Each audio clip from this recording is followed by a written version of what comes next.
All through the world, people can read and write. Especially in developed nations, it's seen as a basic part of literacy that everyone should have. But recently, scientific literacy has been at a lower point than it has been in the past. Now, in Victorian times, while less was known about the world, the rate at which we learned new things was much faster than today because the public had a better perception of science. In fact, all through history, we can see a correlation with how the public sees science and scientific growth. But recently, the public's love for science has stagnated. To such a degree that many people do not have enough scientific literacy to make informed decisions. Decisions like whether or not to vaccinate, putting fluoride in the water, or the overconsumption of fossil fuels and the use of green technologies. These decisions affect everyone. And I would say that argue that having a basic understanding of scientific principles is more important than being able to read and write.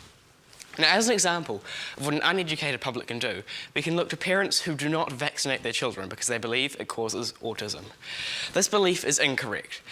There's hundreds of studies have shown there to be no causal link whatsoever between autism and vaccinations. One highly publicised, badly researched and thoroughly discredited study has yet to be erased from the public's memory. Now, the diseases that vaccines can prevent are painful and traumatic. For example, meningitis, the symptoms can include seizures and comas, loss of limbs, and death. It's painful not only on the person infected, but all those involved in their life. It could so easily be avoided with a free vaccination. It's because of the parents' lack of scientific education that these parents have failed to make this choice. And as a result, thousands of children have lost their lives, and thousands more will continue to lose their lives until we educate everyone. Now, a study conducted by the Organisation of Economic Cooperation and Development, or the OECD, found a direct correlation between a nation's economic growth and the scientific literacy of its young people. This is because of two main factors. The first being more people at the forefront in science means more people at the forefront of innovation and technology, which when it comes to the economy is an incredibly strong factor in driving the economic machine. But the second and more important factor is that a scientifically educated public mean informed voters, and informed voters can make the best choice for their nation. Decisions like how much to spend on science and healthcare, the effect that their nation has on the environment. Having these decisions in their voters is incredibly important in choosing the best outcome for their nation. However, this study did not show such a strong correlation between other subjects in economic growth.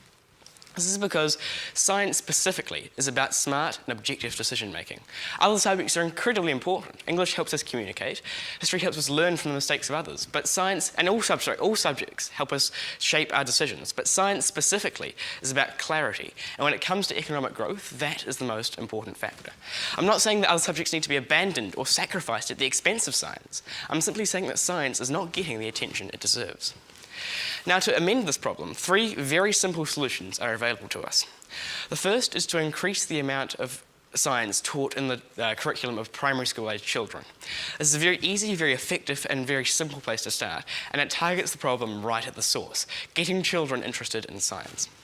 Secondly, the more important, a larger step in the right direction, would be to increase the minimum age that science is compulsory in high schools up into Year 12, in the same way that English is.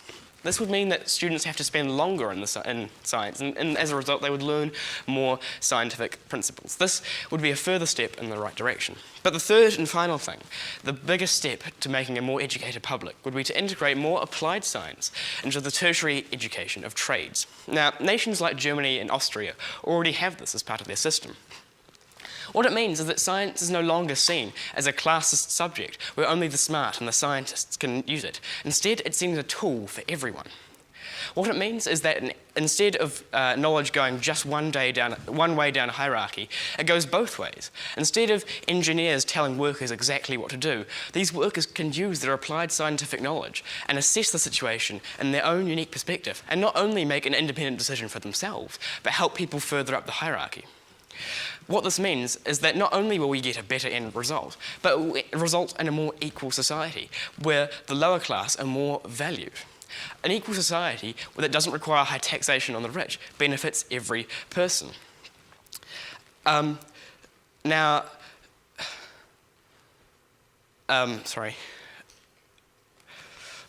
Benefits every person. Now, this final step to a more educated society would destroy the notion that science is boring and only seen as for scientists, because science is neither of these. Now, I'm not going to lie, these steps will be incredibly expensive, but they are microscopic when one considers the stimulation the economy will feel after implementing these. We can see this as apparent in nations that already have incredibly high scientific literacy standards, like Germany, Austria, and Japan. But I think the more important factor that this will achieve is that it will bridge the divide, the social divide that we can see in today's society, which is an incredibly present issue in today's society, where the gap between the haves and the have-nots is too large. This will begin to bridge that, and that is priceless in of itself. Now, Carl Sagan was once quoted, "We live in a society exquisitely dependent on science and technology, in which hardly anyone knows anything about science and technology." How do we expect to prosper and contribute to this world when we don't know how it works? Science is a tool that in this modern day is vital for making decisions, and we have the ability to give this tool to every single person, but we are failing to do so. This can be easily solved by increasing the amount of science and primary school education, raising the minimum age of science in high school up to year 12, and increasing the amount of applied science in tertiary education. This will mean that science can be seen as seen for everyone, because science has and will continue to improve the world that we live in. Thank you.